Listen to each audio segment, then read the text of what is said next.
It is the year 2055. After a time of turmoil, Earth is at peace. But this peace has come at a price. A police state is in place led by a tyrant known as the Governor and the New World Army. There is no freedom, no religion, no courage. Fear grips the world. No one is allowed to speak their mind. No one is allowed to think. This is the new world. But one man searches for an answer. For someone who is not afraid. For courage.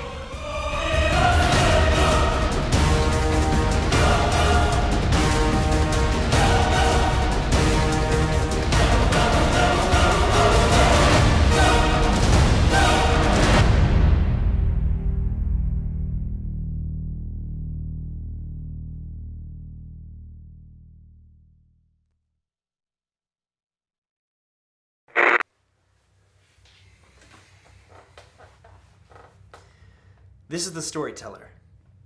Courage rises, hope spreads. My last witness talked about a boy who defeated a giant robot.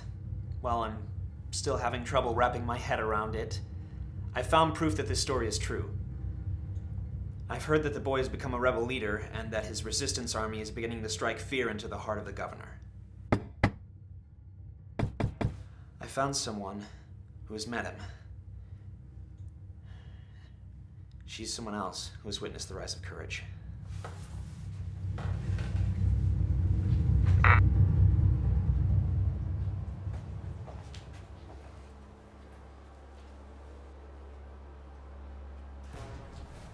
I don't think I can do this. You're safe. No one knows we're down here. What was that?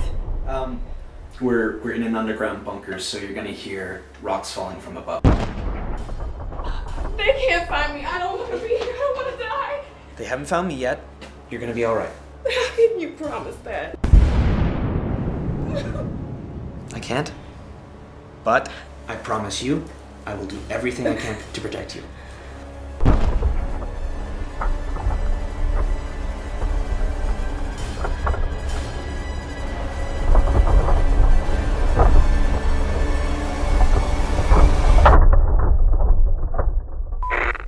Please state your name. My name is Cassandra Simmons. I am a doctor from the North Quadrant. I don't know where to begin. What did you witness? There are ripples, storyteller. Ripples happening across the entire country. Ripples? Yes. You throw a rock in the water and the ripples spread. You've heard about the boy who destroyed the Titan system. Yes. He's become stronger. He has a small army of rebels now. People, once they see courage, they're inspired by it. They will follow the one who possesses it. And when did you first encounter this courage? When I was the personal doctor for Nabal Henshaw, the owner of the largest television network. I never liked him. He pretended to care about people, but he never helped them. He let a child die if he could. Nabal had warehouses full of food. Warehouses. He could feed an entire city with that, but he was so greedy, so evil. If he couldn't starve the poor, he would spy on the poor for the army. Cassandra, we're running out of time. I need to know about the boy who defeated the Titan system.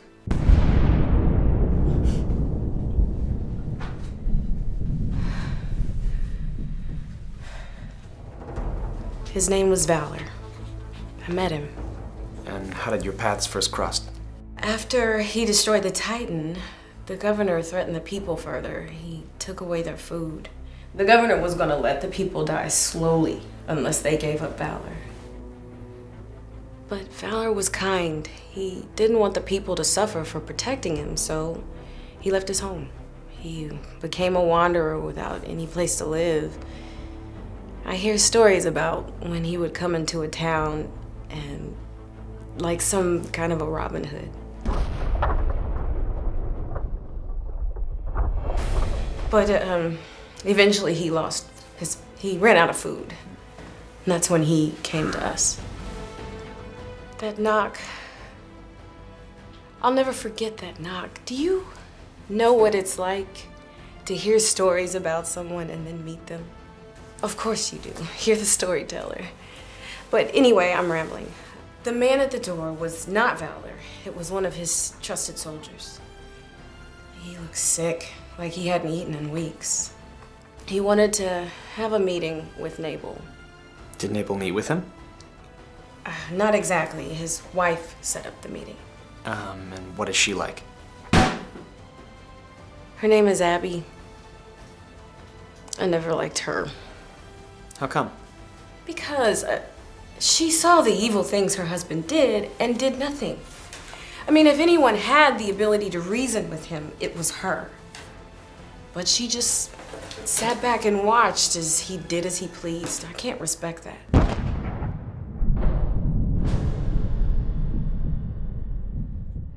But something happened that night. She did something I did not expect. She let the soldier in. She finally was gonna stand up for something. I was petrified, and she was afraid to just even talk to her husband, and here she is opening the door to one of the most wanted men in the country.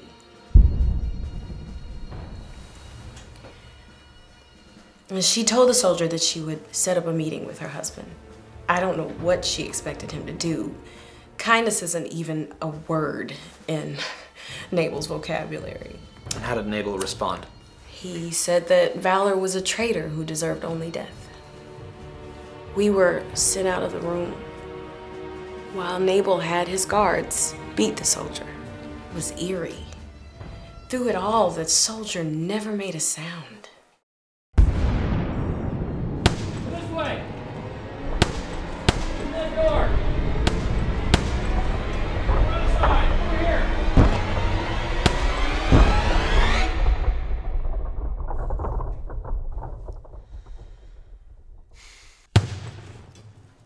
That was close. Are you sure we're safe? They do one sweep through the corridor a day. They won't be returning. Trust me, we'll be fine. How did Abby respond to the beating of the soldier? After they threw the soldier out of the house, she cried. But they weren't tears for the soldier, they were tears for her husband. Because she knew once Valor found out what had happened, he would kill Nabal. Suddenly, she stopped crying. Abby had changed. There was this look in her eyes,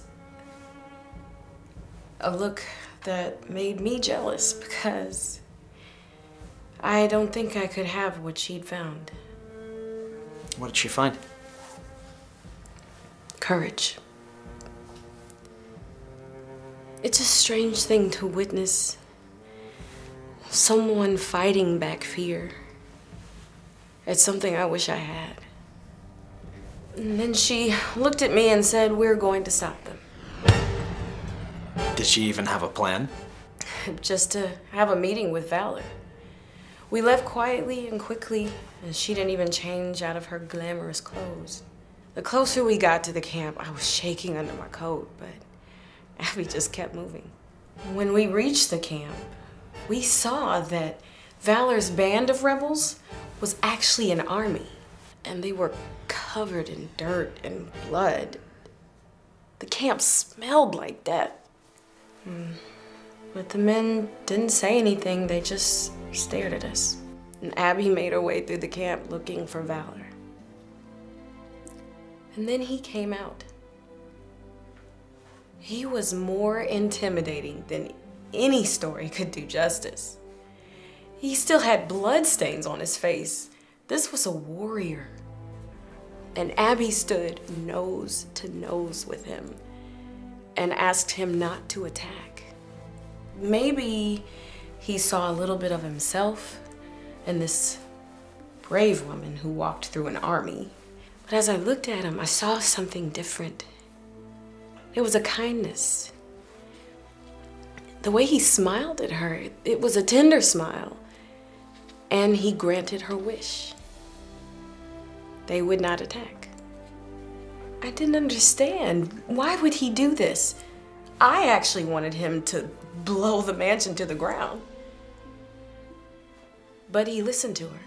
His men began to grumble and complain, but as he raised his hand to silence them, you could see the power he had. They immediately shut up. Valor told us he was thankful that we came, that Abby reminded him of what the battle really was, and that someone called God was who fights for him. Did he say anything else about this God? Just that he obeys God's command. This God has got to be somebody powerful to have an entire army that obeys him. Huh. I wonder if this God is the one who killed Nabal. Wait, Nabal still died? Yeah. When we returned home, we found him collapsed on the ground. But did you let him die? Never. I am a doctor. I do what's best for my patient, regardless of how I feel about them. What did Abby do? She went into her room, and then she came out different. She wasn't dressed in her trendy, elegant clothes anymore. She was dressed like a rebel. She said she was done with this life, and she was going to join the fight. So she gave up everything? She didn't even pack a bag. She just walked out of the house, and that was the last I'd seen of her. That's the story. Thank you for your report. So, what's next?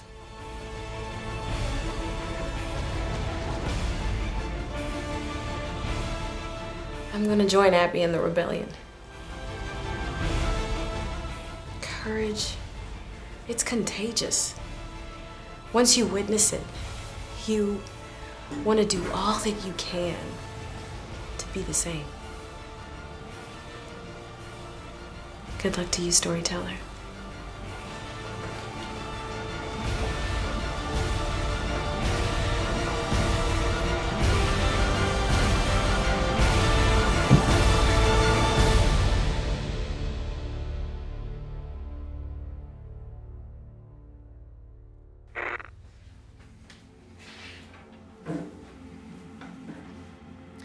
That's a great thing to remember. Courage is contagious. A woman who had never spoken up in her life found that she had the power to stand up to an angry army. And she stopped something from happening that could have been much worse. We need to find the courage to push back fear. We need to stand up. This is the storyteller. Remember, when courage rises, hope spreads.